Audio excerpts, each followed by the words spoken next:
Anos Voldigod versus Rimuru Tempest. Ce duel entre Rimuru et Anos n'est qu'un fragment de ce que nous avons commencé à dévoiler. Et si tu ne l'as pas encore fait, retourne voir notre première vidéo, celle qui pose les fondations et explique comment tout a commencé. Je vous mets le lien dans la description. Avant de commencer, abonne-toi maintenant et likez la vidéo. Ton soutien permet à la chaîne d'aller plus loin. Rimuru, Tempest, détails et mécanique profonde. Rimuru Tempest commence comme un incident. Un humain réincarné sous la forme d'un slime. Ce point de départ trivial masque une trajectoire unique.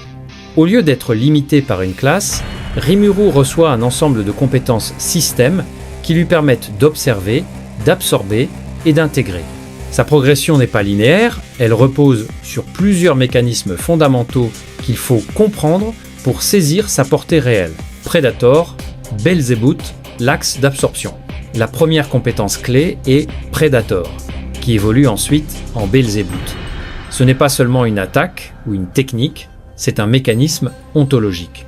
Predator décompose une cible en information et en essence, extrait compétences et attributs, puis les stocke dans un espace qui lui est propre. Belzébuth étend ce principe en lui donnant la capacité de gérer des âmes, d'isoler des entités dans des espaces imaginaires et de réassembler l'information en nouvelle forme. Techniquement, cela confère à Rimuru la faculté de neutraliser un pouvoir en l'absorbant, de le réutiliser ou de l'annuler. C'est une des raisons pour lesquelles Rimuru peut faire face à des adversaires variés. Il transforme l'inconnu en ressource connue. Grand sage Raphaël Ciel, l'intelligence opérationnelle. Grand sage est l'outil d'analyse initiale. Il calcule probabilité, optimise stratégie, anticipe mouvement. À l'éveil de Rimuru en roi démon, Grand sage évolue en Raphaël, une compétence ultime qui acquiert autonomie et conscience. Raphaël devient une couche cognitive, séparée, mais intégrée, capable de simuler des millions de scénarios, de créer de nouvelles compétences et de piloter des optimisations structurelles.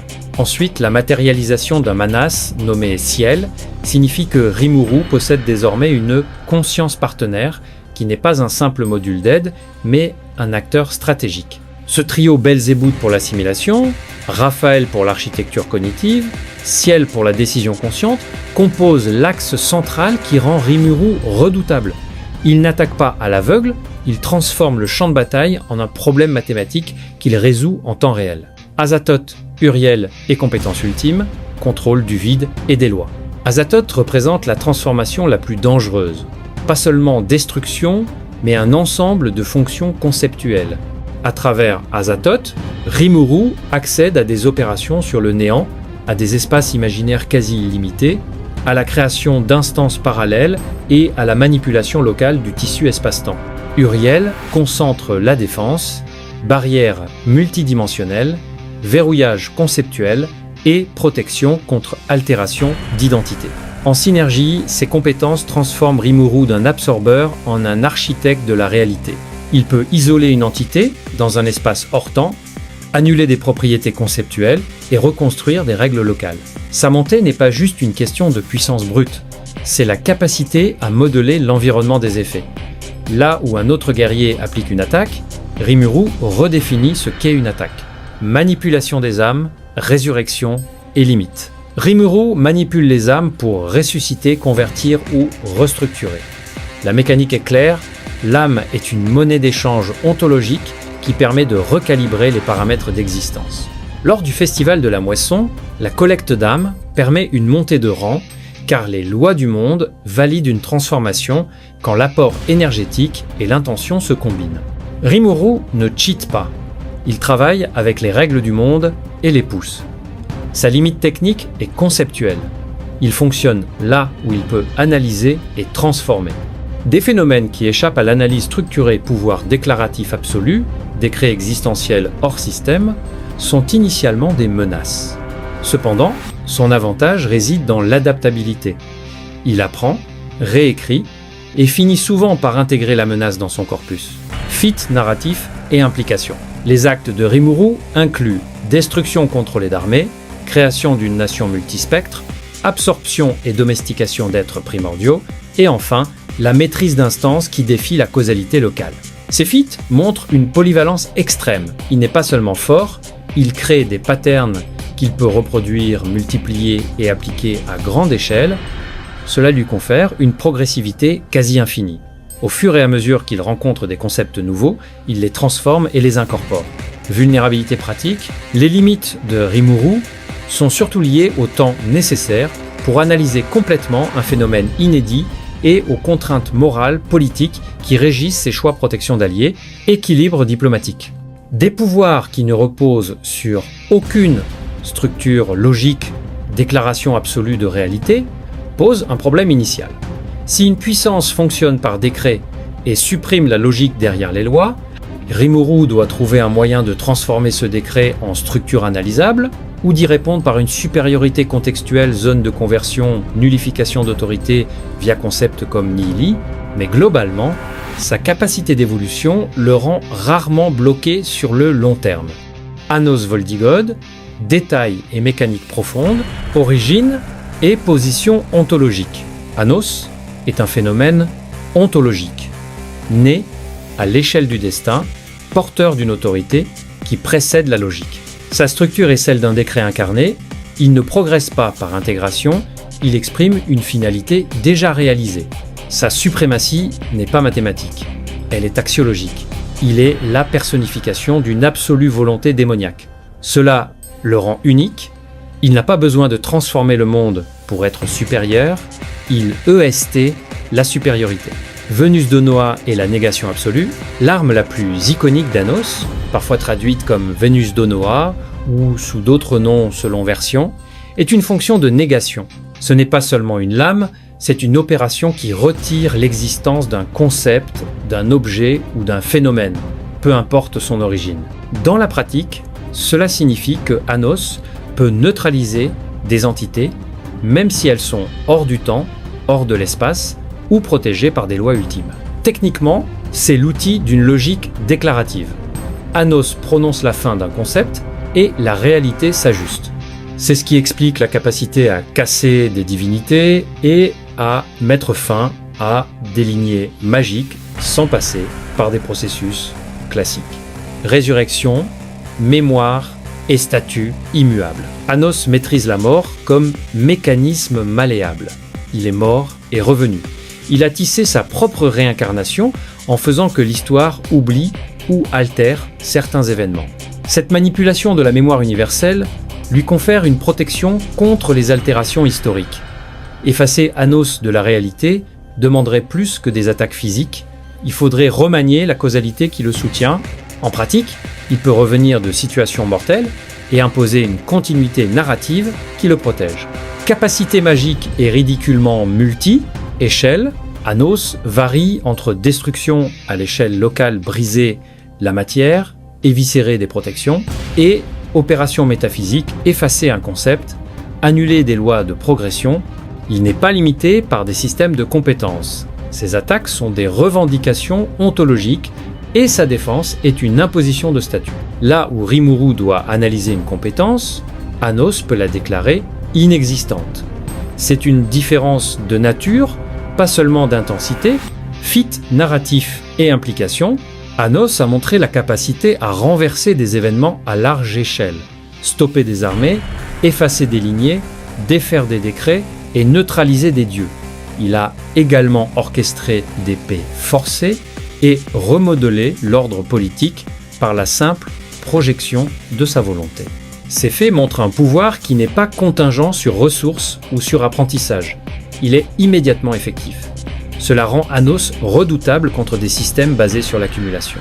Vulnérabilité apparente. Si Anos est un décret, où est la faille ? Narrativement, les limites sont souvent conceptuelles. Puissance qui s'auto-limite pour des raisons morales, contraintes narratives ou opposants qui possèdent des mécanismes d'annulation conceptuelle équivalents.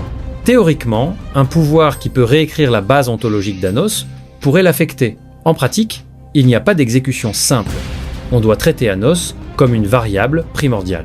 Analyse globale, scénario, contrainte et verdict. Système opposé, évolutivité contre déclaration. Le point central de la confrontation Rimuru versus Anos n'est pas une simple comparaison de chiffres. Il s'agit d'opposer deux paradigmes. L'un fondé sur l'analyse, l'intégration et la transformation systémique, l'autre fondé sur la déclaration, la négation et l'existence axiologique. Rimuru gagne quand il peut transformer l'inexplicable en explicable. Quand le champ de bataille obéit à des règles qu'il peut cartographier, Anos gagne quand la réalité répond à la volonté directe et quand il peut imposer une non-logique, sans préparation. Dans un affrontement immédiat, Anos possède l'avantage. Sa nature déclarative lui permet d'agir avant que Rimuru ait le temps de convertir un phénomène en ressource. Le premier échange sera souvent décisif. Anos peut prononcer la négation d'un mécanisme clé, par exemple, annuler une compétence de manipulation d'âme ou détruire une instance de stockage, rendant inefficace la capacité d'absorption initiale de Rimuru. Rimuru peut survivre grâce à ses défenses conceptuelles, Uriel, barrière, instance, mais il fera face à une pression qui le force à se reconfigurer. Avec préparation, la grande force de Rimuru est la préparation.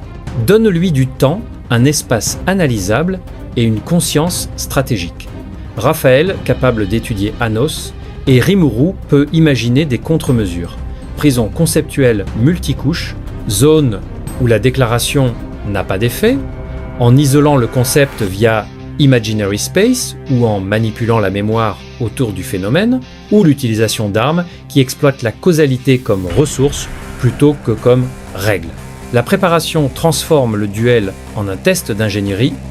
Rimuru peut concevoir des systèmes qui limitent la portée déclarative d'Anos. Néanmoins, Anos, s'il détecte la manœuvre, peut répondre par une rupture conceptuelle.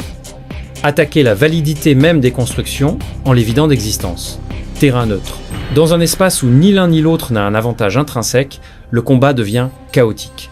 Les dégâts collatéraux seront incalculables, la réalité risque de tester les limites. Là, l'affrontement peut facilement aboutir à un stalemate, un état où les deux continuent d'exister, mais où la planète ou le multivers subit des altérations irréversibles. Rimuru absorbera, convertira et tentera de reconstituer. Anos s'imposera, effacera et redéfinira. Le résultat dépendra souvent de la métrique choisie pour évaluer la victoire. Effondrement matériel, effacement de concept ou effondrement des témoins. Terrain favorable à Rimuru, Rimuru excelle dans les mondes où les lois sont mesurables, où les compétences suivent des structures et où la résistance se matérialise en variables manipulables. Dans ces contextes, Raphaël peut créer des enveloppes d'isolation, transformer les attaques d'Anos en données et exploiter des failles psychiques ou symboliques pour neutraliser la déclaration. Rimuru tue le mythe par l'ingénierie, il transforme la puissance en problème qui a une solution. Si l'environnement peut être reformaté, Rimuru gagne. Terrain favorable à Anos, si l'environnement est malléable à la volonté pure, si la magie n'a pas besoin d'être codée et si la réalité se plie à la déclaration, alors Anos règne sans contestation. Ici, Rimuru ne peut pas convertir la volonté en ressource, parce qu'il n'y a rien à convertir. La volonté a déjà défini l'état. Anos écrase. Interaction sur le temps et la causalité, Rimuru manipule le temps et l'espace localement, il peut ralentir, isoler, créer instance. Anos, par contre, peut travailler sur la causalité en supprimant branchement, en effaçant ligne. En pratique, Anos peut rendre certaines actions de Rimuru nulles en supprimant la branche causale qui les relie. Mais Rimuru peut contourner cela en créant références distribuées et en jouant sur la redondance ontologique. Au lieu d'une seule chaîne causale, multiplier les encres d'existence pour rendre l'effacement incomplet. C'est une guerre d'architecture, effacer contre redonder. Qui gagne, selon les sources, sur le plan strictement narratif et selon la logique interne des œuvres, Anos est construit comme un concept absolu, Rimuru comme une progression potentiellement infinie. Dans la forme courte, Anos emporte souvent la mise par sa nature axiologique. Dans une lecture long terme, Rimuru peut, par accumulation et par restructuration, atteindre ou dépasser des niveaux où il ne tombe plus sous le coup d'une simple déclaration. Cela implique cependant un temps et des opportunités que le récit peut ou non permettre. Conclusion et verdict nuancé. La vérité la plus honnête est la suivante: il n'existe pas de réponse universelle. Dans un face-à-face immédiat et dans la logique des règles de l'univers d'Anos, Anos domine. Dans un affrontement long, préparé, et surtout dans un environnement où Rimuru peut convertir l'inconnaissable en connaissance, Rimuru possède un potentiel infini. Si l'on décide de trancher sans contexte, la balance penche pour Anos en raison de la nature déclarative de son pouvoir. Si l'on considère la trajectoire, la capacité d'apprentissage et l'évolution systémique, Rimuru est la meilleure candidature pour un dépassement à long terme. Le vrai message est que ces deux personnages représentent deux philosophies de puissance. L'un est la loi incarnée, l'autre est l'ingénieur de la réalité. Leur affrontement n'est pas une simple bataille, mais un choc ontologique. Et c'est exactement pour cela que le débat ne pourra jamais être simple.